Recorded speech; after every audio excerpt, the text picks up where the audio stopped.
আজকে আমি তোমাদেরকে আমার বাসার হ্যান্ডমেড ফুচকা বানানো শিখাবো। খুব ইজিলি তোমরা এটা শিখতেও পারবা, কাউকে দেখাতেও পারবো। তো প্রথমে আমি গোলগাপ্পা কিনে ফেলছি। এটা হচ্ছে বিদেশি গোলগাপ্পা, যেটা খেতে আমাদের দেশের ফুচকার মতো না। যেগুলো পা দিয়ে বানানো হয়, এটা অন্যরকম খেতে। বাট আমাদের পা দিয়ে বানানো ফুচকাই ভালো লাগে। যাই হোক, একটা একটা করে ভেজে দিচ্ছি, কি সুন্দর। এর মতো আমি চেকাও খেয়েছি আমার মুখের মধ্যে। সেটা বাদ দাও, এরকম লাল লাল করে ভেজে দিন, বুঝছি কি সুন্দর করে লাল লাল করে। প্রথমে আমি বেশি জাল দিয়ে ফেলছিলাম, পরে অল্প জালতে ভাবছি। এরপরে আমি টকের জন্য একটা গাছ থেকে পেরে একটু টক কেস তেঁতুল নিয়ে আসছি। তেঁতুল নিয়ে আসার পর এখন আমি ছুলতেছি। ভাবছিলাম যে এটা ভাল লাগবে, একটু বেশি বড় হয়ে গেছে। দেন আমি আমার মার স্টিলের সুন্দর পাত্র নিয়ে আসছি। এই যে সেই পাত্র। যাই হোক, এই পাত্রের মধ্যে এই টক বানাতে বেশি মজা। দোকানে ওই পাত্রতে আমরা টক খাই। এখন এটাকে ফ্রিজে কতক্ষণ রেখে দিব, দেন দেখবো 5 মিনিট পর কি হয়। এটা কেমন কালার হয়েছে, এরকম কালার কি হওয়া উচিত আদৌ? যাই হোক, এবার আমরা চটপটি মশলা, চিনি, মরিচের গুঁড়া আর লবণ সব পরিমাণ মতন দিয়ে গুলাই নেব। দেন টকটা যে কি পরিমাণ ঘন হবে, জাস্ট লুক। ওরা আমরা ফুচকার ভিতর ঘুগনিটা বানাবো।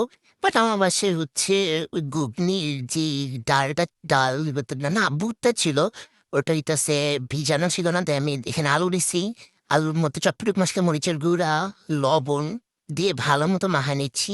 এখানে আলুটা সিদ্ধ হয়েছিলই না, মানে আমি চটকায় চটকায় পর লাস্টে মানে চুলার মধ্যে দিয়ে তারপর সিদ্ধ করছি। মধ্যে আমার আবার কারেন্ট চলে গেছিল, আমি ফ্ল্যাশ লাইট অন করা হলেও আমি হচ্ছে ফুচকা বানিয়ে তোমাদেরকে দেখাইছি। এখন এই যে ফুচকার মধ্যে দিয়ে দিব বেশি বেশি করে। আমার তো এটা এটা এত ভালো লাগে। পেঁয়াজ ছিটিয়ে ভালো মতন বেশি বেশি করে ঢুকাই দিতেছি এই ফুচকার মধ্যে।